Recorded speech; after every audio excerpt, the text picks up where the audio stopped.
Hey, what's up? So ngayon, gusto ko pag-usapan. May issue kasi ngayon si Vice Ganda. But di ko sure ano yung issue na yun. Nakita ko lang sa mga memes and nag-apologize na daw siya. Pero I'm not sure ano yung issue na yun. So tingnan natin, ano ba tong issue ni Vice Ganda? Search natin. Ano ba tong issue na to? Let's go, play natin. Sige, ano ba to? Eto na, iinumin ako ng tubig. Ano ba yun siya? Anong ginagawa niya? Acting pala sila. Nagbinugahan siya ng tubig. Nakakagulat naman na pangyayari dito. Ano yan? Ano nangyari sa'yo? Bakit nagputik ka? Nakakagulat nga. Nagulat Hi, ako dun. pangit nun. Basta eto na, iinumin ako ng Ano ba yun? Pangit ng joke na yun. Ba't nagputi ka? So, sino ba tong baing to? So, obviously, siya siyang Black American, siguro. And then, nasa Pilipinas siya. Ba't siya nasa Pilipinas? So, nag-guest ata ng Showtime. Di ako nanonood ng Showtime ngayon. Dati, always ako nanonood nito nung medyo kabataan pa. And si Vice talaga nagbibigay ng buhay sa show na to. Yung mga joke niya, nakakatawa. Pero may mga jokes talaga tong si Vice na below the belt na. Pangit ng ginawa niya dito. Di ko sure kung nasa script to. Baka nasa script din to eh. Parang di naman. Parang di. Nakakagulat naman na Parang naisipan niya lang biglang bugahan ng tubig tong si babae. pangyayari And afterwards, dito. after pa niyang bumuga ng Ano tubig, nangyari sa'yo? Bakit nagputik ka? yun, nag-comment pa siya dun. Ba't nagputik ka? Surely, joke lang naman ni Vice yun. Pero, may mga jokes talaga na dapat iniisip mo muna bago mo sabihin. So, siguro di niya napigilan dito. Alam naman natin na Pilipinas, talagang natural na mga racist tayo dito. Tayong Asian countries na napaka-racist. Surely, ganito pa din dito sa Pilipinas ngayon. Pag may mga maitim kayong kaibigan, yung kutis nila, di ganun ka-fair compared dun sa inyo. Mostly talaga, ginagawa ng joke. And tagal ko nang di gusto ang ganitong klaseng joke. So, ito, parang si ate, isa siyang, may lahi siya siguro, American, black. And then, nag-comment si Vice na ba't nagputi ka? Pangit ng joke na yan. Pangit ng joke. Parang ang message nun ni Vice is, madumi si ate. Dahil sa kulay niya. Binugahan niya ng tubig, which is napakabastos. And then, nag-comment pa siya na, ba't nagputik ka? Putik, meaning madumi. Madumi ka, ba't nadumihan ka? Sa binuga kong tubig, malinis na tubig na galing sa bibig ko na napakadami ng bakterya ngayon. Binuga ko sa'yo, clear water. Ba't nagputik ka after nun? Putik yung bibig mo, Vice.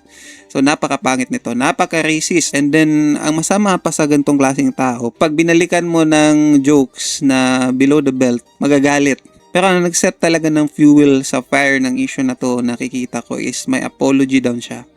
May apology yung ginawa si Vice. Nakarating po sa aming kaalaman Ito, na tingnan may natin. mga nakarating po sa aming kaalaman na may mga madlang people po na hindi nagustuhan o na-offend. Nakarating sa ating kaalaman. Nakarating sa aming kaalaman. May mga people na na-offend. Parang ang sama na ng pasok para sa akin. Sa ilan sa aming mga jokes o biruan dito sa Showtime, pati na rin sa mga ginagawa namin sa Memerimar na they found the May merimar pala ang tawag sa ano na yon. jokes offensive or insensitive. Bakit? Di mo nakikitang offensive or insensitive yon? Na kailangan mo muna makareceive ng news na may mga taong na-offend. Di mo napansin, di ka natauhan after na ginawa mo na yon. Gusto lang namin ipaalam po sa inyo na the last thing we want is to displease you o hindi mapasaya ang aming madlang people. Kaya naman, ina-acknowledge po namin ang inyong sentimiento at humihingi po kami ng paumanhin sa inyo. And we will try to do better. Maraming salamat po. Napakapangit ng apology na yon. Napakapangit ng apology na yon. Para bang dinidismiss niya, minamadali niya. Naka-receive daw kami ng mga comment na di natutuwa ang madlang people. Nag-sorry ka ba dun sa binugahan mo ng tubig at kinomentan mo ng ba't nagputi ka? I can say for sure na off-script yung ginawa mo, pero parang napaka-random talaga. Talagang off-script to. Kasi si Vice Ganda, itong si Vice Ganda, mostly ang mga jokes nito, mas tumatama pag wala sa script. Gandang gabi, Vice. Halatang scripted yung lahat ng jokes niya doon. Di nakakatawa. Pero dito halatang off-script talaga to. Binugahan niya bigla ng tubig yung babae. Parang nabigla din yung babae. And then, masama pa, nag-comment siya after. Nagputi ka. Parang gusto niyang sabihin na ang dumi mo ate, nagputi ka. matapos kitang bugahan ng tubig. And then ito lang ang kanyang apology. Dinidismiss, minamadali niya yung apology. Nag-apologize lang siya dahil daw naka-receive sila ng message. After ba nung ginawa mo, di mo agad na-realize na mali yung ginawa mo? Di ka ba agad nag-sorry doon sa ginawan mo ng ganong klaseng act? Displeased? Di ka ba na-displeased agad? Di mo agad na-realize? So, parang sa kanya, okay lang. After nito, dumaan pa ata na ilang araw bago siya nag-apologize. Kinabukasan pa lang ata sila naka-receive ng mga bad comments galing sa madlang people. So, di mo agad na-realize yon. Kailangan mo munang malaman na di natutuwa ang mga tao. So, para sa kanya, di offensive yon. Na-realize niya lang. And then, nag-comment ng mga tao ng sama ng ginawa ni Vice Ganda, sama ng joke na yon. And then, dun mo lang, parang di talaga to sorry eh. I can see here na nag-apologize siya. Parang bang normal joke lang daw yon. Parang ganun yung message para sa akin. Normal lang daw yon. Jokes nila sa segment na to, may Miramar, I don't know. So, normal lang yon. And dahil may na-displease, kaya siya nag-apologize. Nag-apologize siya. I don't know, this is not a public apology na genuine. Nag-apologize lang siya to please those people na napangitan sa ginawa niya, but not really apologizing for the act that she or he did. Napakapangit ng ginawa ni Vice. This apology is not an apology. And then kasi sabi ng mga tao, same din daw to sa jokes na ginawa niya dati kay Jessica Soho. Di ko sure ano yon. Yeah, wala talaga akong idea about dito kaya gusto ko munang makita. Tagal na to Napakatagal na. 13 years ago. Wow. 13 years ago. Pero ito, di lang naman to first time. I also think na di din yung first time na nag-joke siya kay Jessica Soho, yung first ever na naka-offend siya, nakagawa siya ng insensitive na jokes. Napakadami niyang insensitive na jokes. Itong si Vice Ganda is known for this kind of jokes. So, she is getting trashed by the madlang people or the netizens nowadays dahil dito. Ito, basahin natin. Nagkamali si Vice, pangit at offensive. It was at this moment that he knew. He fucked up. Oh, no.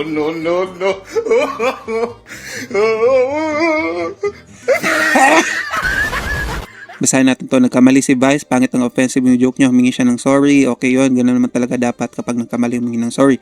Ang pangit lang talaga kapag nag-sorry ka tapos ulit-ulit mo lang din ginawa para hindi ka natuto. Jessica Soho joke days until now, ganun pa rin yung mga materials mo sa joke. Pag may na-offend ka, magsusorry tapos ulit-ulit. Because I don't see her really sorry dun sa ginawa niyang apology video. Ginawa niyang apology, in-address niya yung ginawa niyang to. I don't really see him or her really sorry. Di mo makikita sa mata niyang sorry talaga, nagsosorry talaga siya. Obviously, ginawa niya lang yon dahil naka-receive ng negative na comments ang show, and malaki ang possibility na sinabihan lang siya dito ng higher ups to apologize or else you lose your job here. Probably that's the case.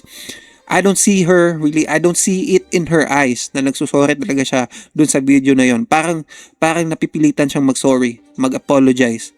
Kasi nga sabi niya, di ba, yung mga na-offend dun sa jokes ko, if you really know what you did, after na ginawa mo to, after mag-advertisement dito, mag-break, you should have realized na may mali kang ginawa, may na-comment kang mali dun sa ginawa yung segment, dun sa ginawa mong jokes. Afterwards, dapat dun pa lang na-realize mo. And kinabukasan pa ata or the next day pa ata na-realize dahil may mga nag-comment ng masama tungkol dun sa jokes niya. That wasn't a genuine apology. So obviously, gagawin niya din to ulit. Kasi di naman talaga siya nagsusorry genuinely. Diba? Tama, Vice? Diba? I'm right. I don't see you really sorry. Kasi nga, parang gina-justify mo pa yung mga jokes namin dito, mga na-offend sa mga jokes namin dito. Ganyan ba kayo dyan? Ganyan talaga ang jokes nyo? You don't really realize na may mali kang ginawa kasi for you, that is okay. That is normal for you dyan. That is what basically you're saying. Normal sa inyo ang ganyang klaseng jokes. Dito sa amin, jokes namin dito. You don't really feel sorry kasi para sa'yo wala kang maling ginawa. You are just apologizing kasi napipilitan ka kasi nga may message na mga natanggap kayo dyan sa inyong studio or dyan sa yung higher ups nyo para sinabihan kang mag-sorry. But I don't think you are really sorry after dun sa mga sinabi mo pa bago ka nag-sorry. I don't really see you apologizing. So, Chairman, for sure, si Vice gagawin niya ulit to. gagawin at gagawin niya ulit ang gantong klaseng jokes kasi for him or for her, it's normal. Normal sa kanila ang gantong klaseng jokes. And obviously sa panahon natin ngayon, this is not normal. This is offensive. Vice ganda, nagmumukha kang tanga, nagmumukha kang kulang sa information, parang kulang ka sa knowledge kung ano yung dapat na jokes na gawin mo, ano yung mga mali, ano yung insensitive talaga when it comes to human rights or sa feelings ng tao, ano yung emotionally striking. And dito kay ate na parang may lahi, I don't know, parang may lahi siyang Black American or something. She's a normal person with her skin tone. And sasabihan mo siya na nagputi ka means madumi siya dahil binugahan mo siya ng tubig. What the heck are you doing, Vice? That is not good. That is not good. So ito pala yung sabi ng mga tao. Ito yung nakikita ko palagi. So napakapangit pala talaga nitong ginawa ni Vice. I like this comedian. I don't watch Showtime pag wala si Vice kasi ang boring. But may mga jokes talaga tong si Vice na not okay. Not okay. You can still deliver jokes na may limit, na wasto. You can still do that, Vice. Yung mga ironic jokes mo, nakakatawa yon. But when you're degrading a person that is living a normal life, working with her job, in your job that you're like in the highest position, working with you, that is basically your coworker, and you're doing that to her, she's just living her life, dude. And ano yung ginawa mo? Binastos mo siya. So, naturally, ang reaction ng mga tao, di talaga matutuwa. And especially me, I don't really see na nag-apologize ka. No one should be accepting that kind of a half-ass apology from you. What the heck are you doing, Vice? You should do your apology again. You should have went first with the girl here. And obviously, pag in-interview tong babae, for sure, she'll just say, ganito talaga ang jokes namin dito because that's it. You don't want to ruin the career of Vice, right? But Vice, stand up. Do better.